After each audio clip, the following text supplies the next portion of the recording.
Hello students, welcome to the 6th lecture of C language. आज के lecture में हम जानने वाले हैं कि स्कैनएफ क्या होता है, स्कैनएफ का क्या यूज होता है सी लैंग्वेज में, कोडिंग में, और उसे हम लोग किस तरीके से यूज करते हैं, किस लिए यूज करते हैं। तो चलिए जानते हैं। तो स्टूडेंट, सबसे पहले मैं आप लोगों को बता देता हूं कि scanf is a pre defined function. तो प्री डिफाइंड फंक्शन क्या होता है? जिसका यूज, जिस भी फंक्शन का यूज पहले से ही डिफाइंड है कि आखिर किस चीज के लिए इस फंक्शन को यूज किया जाएगा कोडिंग में, उसे हम लोग प्री डिफाइंड फंक्शन के नाम से जानते हैं। इसलिए स्कैनएफ को प्री डिफाइंड फंक्शन बोला जाता है। अब जानते हैं कि स्कैनएफ का स्ट्रक्चर क्या होता है। तो स्कैनएफ का स्ट्रक्चर कुछ ऐसा होता है, हमें लिखना होता है स्कैनएफ के बाद देना होता है पैरेंथेसिस। तो इसे पैरेंथेसिस कहते हैं सी लैंग्वेज में, कोडिंग में। और इसे नॉर्मल भाषा में, हम लोग मैथ्स की भाषा में जब हम लोग मैथ पढ़ते थे तो इसे हम लोग क्या बोलते थे? Small bracket. तो अभी इसे हम लोग पैरेंथेसिस कहते हैं। उसके बाद आता है डबल कोड। डबल कोड क्या होता है? प्रिंटएफ का अगर आपने वीडियो देखा है तो डबल कोड के बारे में हम लोग बिल्कुल अच्छे तरीके से जानता होगा। प्रिंटएफ में डबल कोड में हम लोग जो भी चीज लिखते हैं वो एज इट इज प्रिंट हो जाता है। अगर नहीं देखा तो लेक्चर नंबर 1 से वीडियो हमारा जरूर देखिएगा। तो चैनल पर जाकर प्लेलिस्ट पर जाइए और प्लेलिस्ट पर जाने के बाद आपको वहां पर मिलेगा सी लैंग्वेज ट्यूटोरियल। वहां पर जाइए और लाइन बाय लाइन हमारा लेक्चर देखना शुरू कर दीजिए। अब यहां पर आते हैं कि डबल कोड। यहां पर बताया गया कि डबल कोड के अंदर होता है फॉर्मेट स्पेसिफायर। तो फॉर्मेट स्पेसिफायर मैंने आप लोग को पहले ही बता चुका हूं कि क्या होता है। %d जो मैंने आप लोगों को बताया था, %c, ऐसे बहुत सारी चीजें होते हैं फॉर्मेट स्पेसिफायर, आप जो मैंने पहले बता चुका हूं। तो उन्हीं को फॉर्मेट स्पेसिफायर कहा जाता है। और आगे क्या लिखा हुआ है?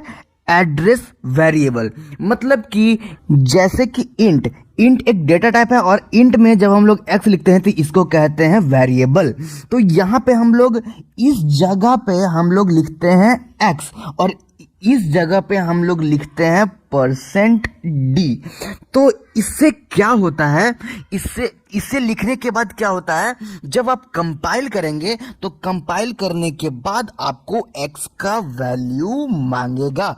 मतलब कि हमेशा से हम लोग x का वैल्यू इंट में ही, यहीं पे x का वैल्यू हम लोग पुट कर देते थे इक्वल टू देकर 2 4 कुछ भी। लेकिन यहां पे क्या है? हम लोग x का वैल्यू नहीं दे रहे हैं, यहां पे हम लोग सेमीकोलन लगा दे रहे हैं। यहां पे क्या होता है कि हम लोग x का वैल्यू कंपाइल करने के बाद हम लोग उसे मांगेगा, तब हम लोग x का वैल्यू कुछ भी दे सकते हैं कंपाइलेशन के बाद। इसे आप लोग याद रखिएगा।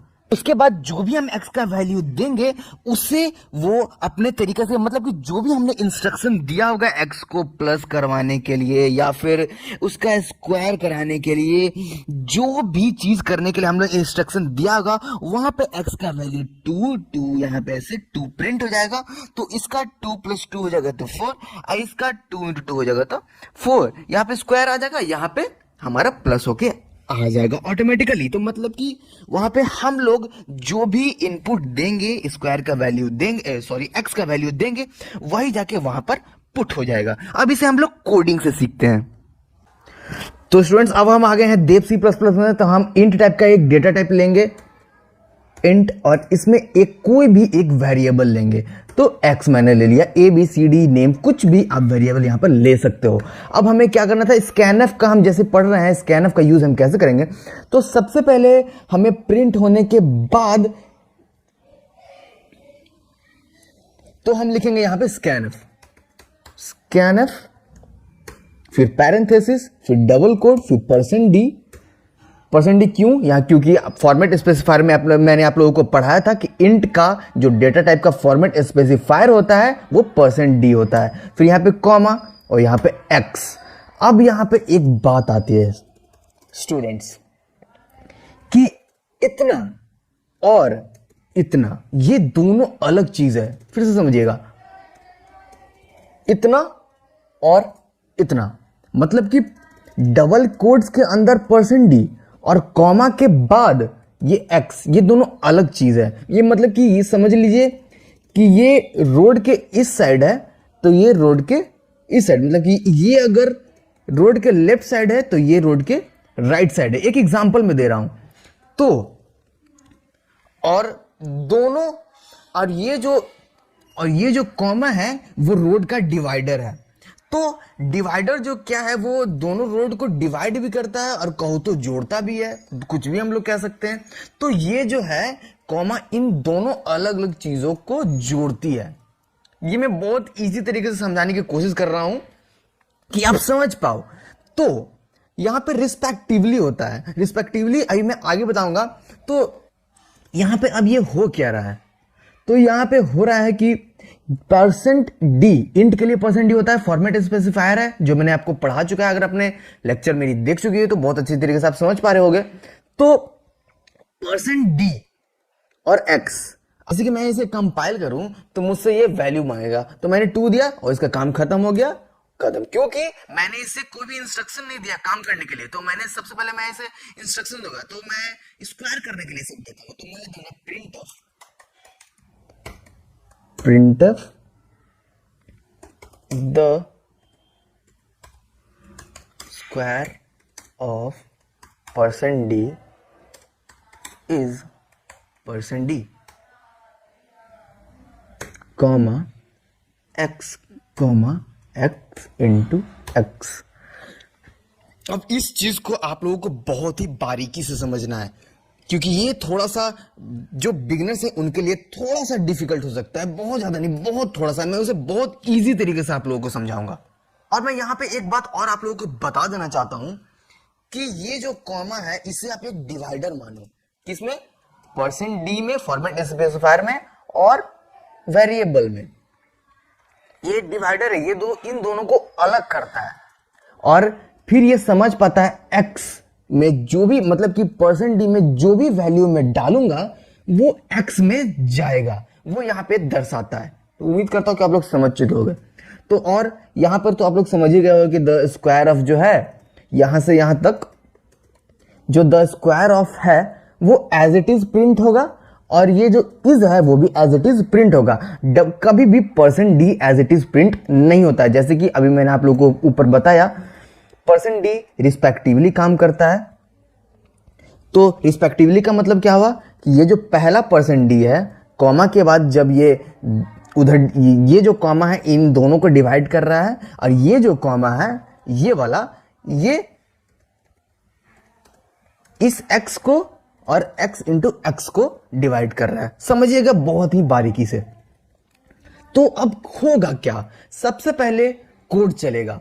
तो हमारा सबसे पहले कोड चलेगा और इंट के बाद आएगा स्कैनफ में। तो स्कैनफ से मुझे x के लिए एक वैल्यू मांगेगा, तो मैं इसे वैल्यू मान लीजिए मैंने 2 दे दिया, ठीक है।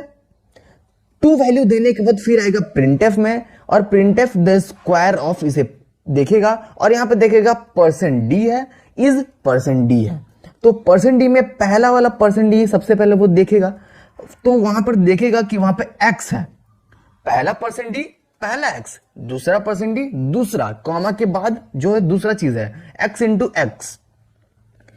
तो वो देखिएगा कि अच्छा मुझे जो %d में x का वैल्यू डालना है, तो x का वैल्यू मैंने अभी ऊपर क्या लिया था 2, तो यहां पे वो ऑटोमेटिकली %d की जगह 2 प्रिंट कर देगा। तो हमारा अभी तक क्या प्रिंट होगा, the square of 2 is %d। तो %d प्रिंट होगा नहीं, तो %d में अब क्या होगा, तो %d के लिए है x इंटू एक्स, दूसरा वाला %d के लिए है x इंटू एक्स। सही से समझिए, इस वाले %d के लिए है x इंटू एक्स। तो x का हमारा वैल्यू क्या है 2, तो ऑब्वियसली 2 इंटू 2, तो 2 इंटू 2 क्या आता है 4, तो हमारा 4 प्रिंट हो जाएगा। तो हम इसे प्रिंट करके देखते हैं। तो हमने x का वैल्यू 2 दिया, अरे ये मेरा क्यों नहीं हुआ। तो गाइस मैं एक चीज आप लोगों को मैंने जान कर नहीं बताया था कि आप लोग अच्छे से समझ पाओ। ये जो है x का एड्रेस पूछ रहा है कि किस x का।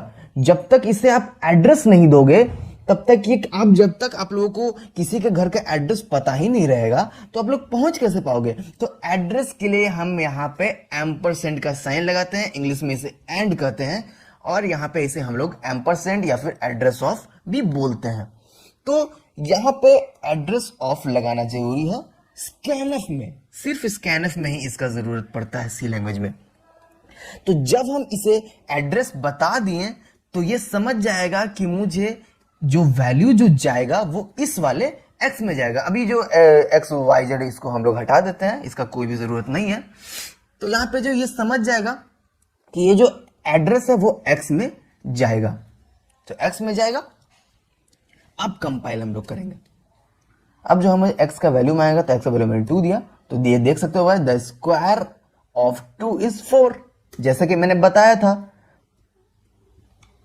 सबसे पहले क्या हुआ होगा, एक बार फिर से मैं रिपीट कर देता हूं। सबसे पहले x का वैल्यू मैंने 2 दिया, इसलिए इस वाले परसेंट डी में x का वैल्यू प्रिंट हो गया, और इस वाले परसेंट डी में x इंटू एक्स प्रिंट हो गया, तो 2 इंटू 2 एंड 4 इज प्रिंटेड।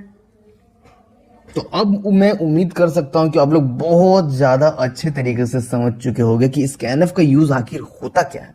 और एक और बात मैं बता देता हूं कि डबल कोट्स के अंदर कोई भी चीज लिखोगे तो वो एज इट इज प्रिंट हो जाएगा, बस %d फॉर्मेट स्पेसिफायर्स को छोड़कर। तो स्टूडेंट्स, उम्मीद करता हूं कि आप लोग बहुत अच्छे तरीके से समझ चुके होंगे। तो आज के लिए बस इतना ही, मिलते हैं लेक्चर नंबर 7 में, तब तक के लिए जय हिंद।